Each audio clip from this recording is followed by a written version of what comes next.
17 de maio, Café com Deus Pai.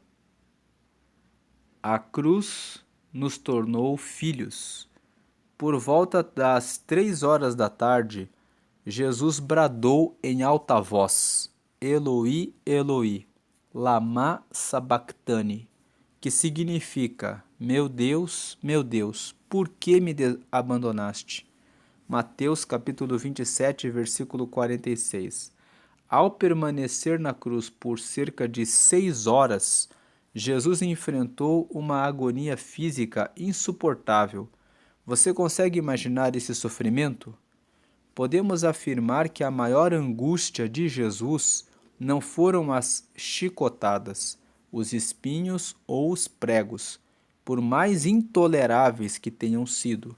O aspecto mais doloroso da crucificação para ele foi sentir-se abandonado. Jesus, naquele momento, levou sobre si nossos pecados e dores, e esse peso fez com que uma profunda tristeza tomasse o seu coração. Longe de me comparar com Jesus, mas, compartilhando um pouco da minha infância, convivi com o sentimento de solidão e medo constante. Não conseguia fazer amizades, e a situação em minha casa era muito difícil pelos episódios de descontrole do meu pai. Isso me levou a um sentimento de abandono. Por anos, me senti completamente sozinho, abandonado, rejeitado, não amado, mas encontrei em Deus Pai o amor de que eu precisava, em que fui aceito, celebrado, abraçado e impulsionado a transformar outras vidas que passam pelas mesmas angústias. Hoje, a igreja que pastoreio possui projetos sociais para ajudar crianças e adolescentes que se encontram em situação de vulnerabilidade social. Deus Pai transformou minhas dores em testemunhos.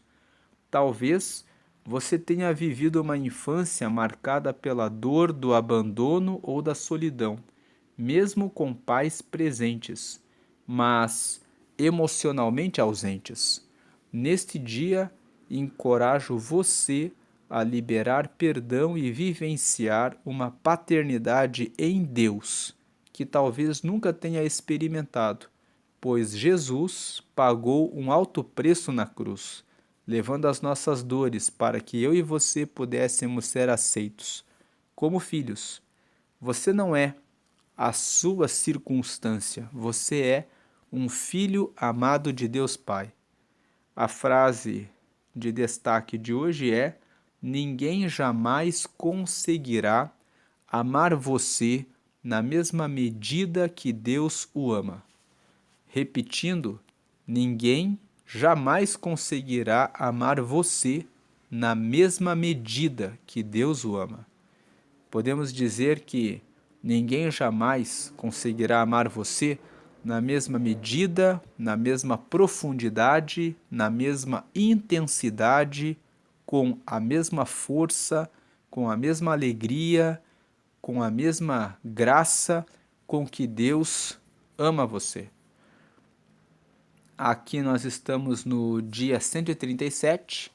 A leitura bíblica de hoje é o Salmo 53 e a palavra-chave é adoção, porque nós fomos, por meio de Jesus, adotados como filhos de Deus.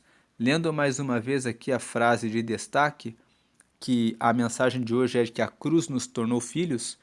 Por volta das 3 horas da tarde, Jesus bradou em alta voz: Eloi, Eloi, lama sabachthani, que significa: meu Deus, por que me abandonaste? Mateus 27, 46. Jesus assumiu o nosso lugar naquela cruz, morreu por nós, e no momento em que ele carregava os nossos pecados e as nossas enfermidades, o Deus Pai se ocultou dele para que ele carregasse os nossos pecados e doenças.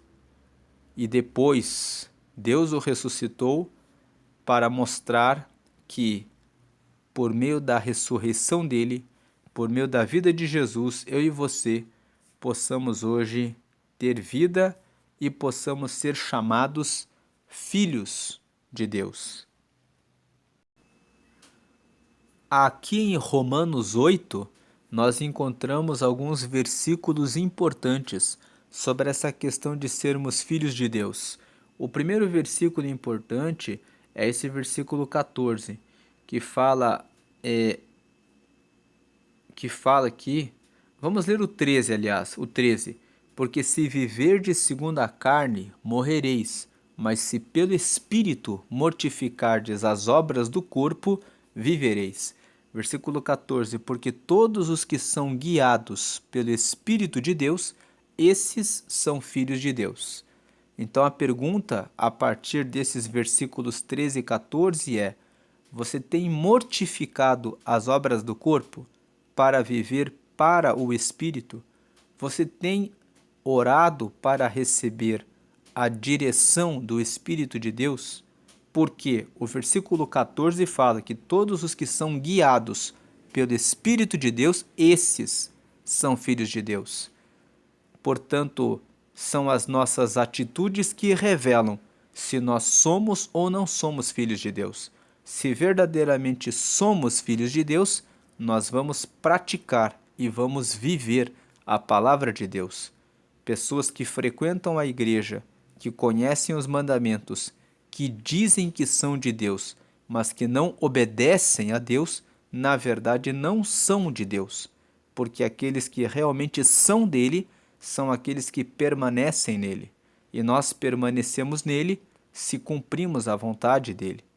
Versículo 15, porque não recebestes o espírito de escravidão, para outra vez estardes em temor, ou seja, para estarem com medo, mas recebestes o espírito de adoção de filhos, pelo qual clamamos Abba Pai.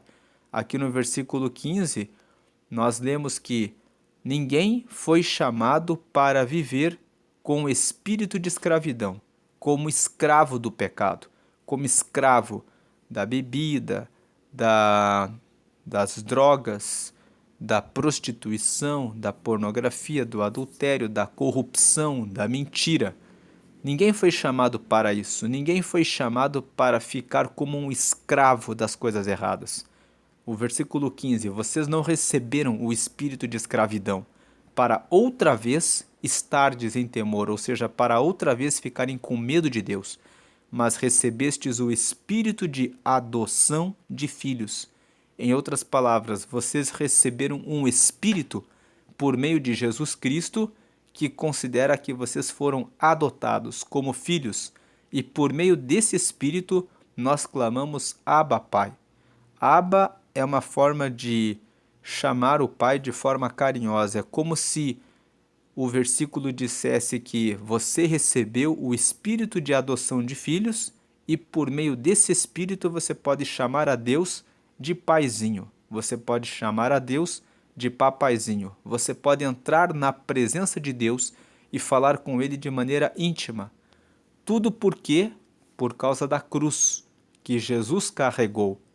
Quando Jesus carregou aquela cruz e suportou a morte, carregando o meu pecado e o seu pecado, as minhas enfermidades e as suas enfermidades naquela cruz, e Deus, por um instante, virou-se dele e ele carregou todas as trevas que eram para nós.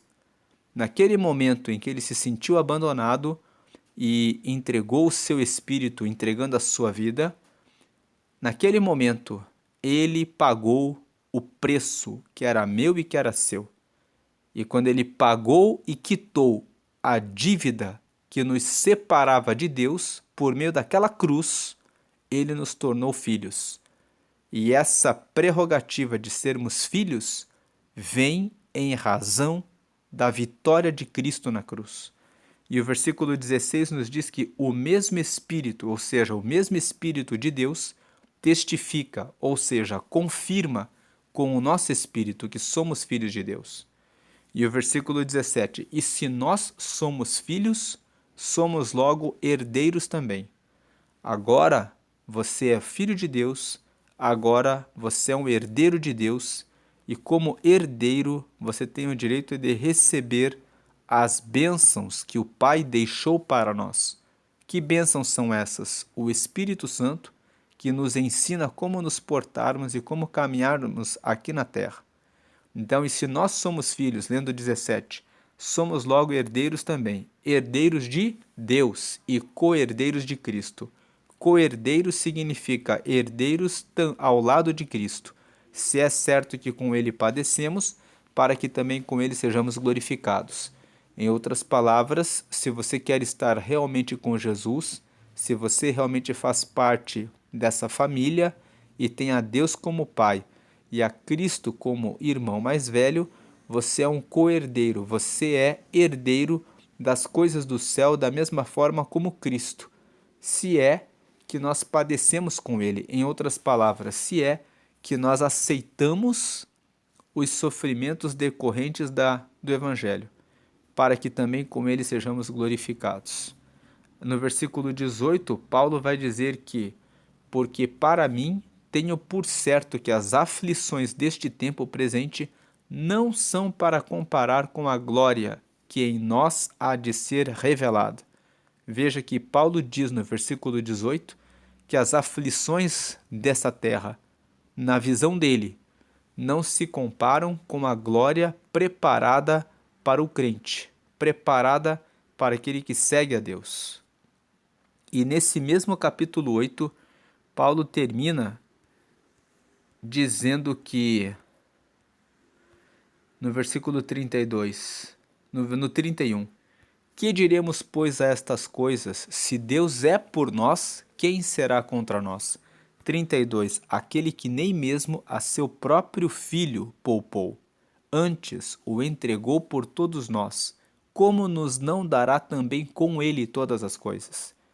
Então nós vemos aqui Paulo dizendo, se Deus entregou Jesus para morrer em nosso lugar na cruz, para carregar os nossos pecados e as nossas enfermidades, ele não poupou nem o seu filho, antes o entregou por nós, como nos não dará também com ele todas as coisas?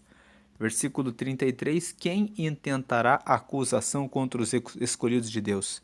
É Deus quem os justifica. O 34, quem os condenará? Pois é Cristo quem morreu, ou antes, quem ressuscitou dentre os mortos, o qual está à direita de Deus e também intercede por nós.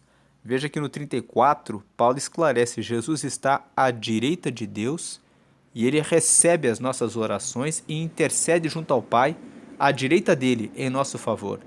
Versículo 35, quem nos separará do amor de Cristo? A tribulação, ou a angústia, ou a perseguição, ou a fome, ou a nudez, ou o perigo, ou a espada? Versículo 36, como está escrito, por amor de ti somos entregues à morte todo dia. Fomos reputados como ovelhas para o matadouro. 37, mas em todas estas coisas somos mais do que vencedores por aquele que nos amou. 38, porque estou certo de que nem a morte, nem a vida, nem os anjos, nem os principados, nem as potestades, nem o presente, nem o porvir, 39. Nem a altura, nem a profundidade, nem alguma outra criatura nos poderá separar do amor de Deus que está em quem? O amor de Deus está em Cristo Jesus, que é o nosso Senhor. Vamos orar. Pai querido e amado, em nome de Jesus te agradecemos porque o Senhor se entregou por mim e por cada ouvinte desse vídeo. Peço que o Senhor agora derrame cada dia mais a tua renovação, fé e graça na vida de todos, para que possam permanecer sempre firmes e alicerçados no Senhor. Que o Senhor agora confirme a tua salvação sobre nossas casas, sobre nossos lares, para a glória do Pai, do Filho e do Espírito Santo. E se você quer aceitar a Jesus e ter comunhão com Deus, você que viu essa mensagem que a cruz nos tornou filhos. Quando Jesus morreu naquela cruz, ele tornou todo aquele que recebe a Jesus como Senhor e Salvador, como Filho de Deus. E se você quer ser chamado Filho de Deus, aceita Jesus fazendo essa oração comigo. Senhor Jesus, eu te aceito como meu único Senhor e Salvador. Escreve o meu nome no céu, no livro da vida, e me sela com o teu Espírito Santo, para que eu possa segui-lo sempre tendo a direção certa, para cumprir o teu chamado em nome de Jesus. Amém.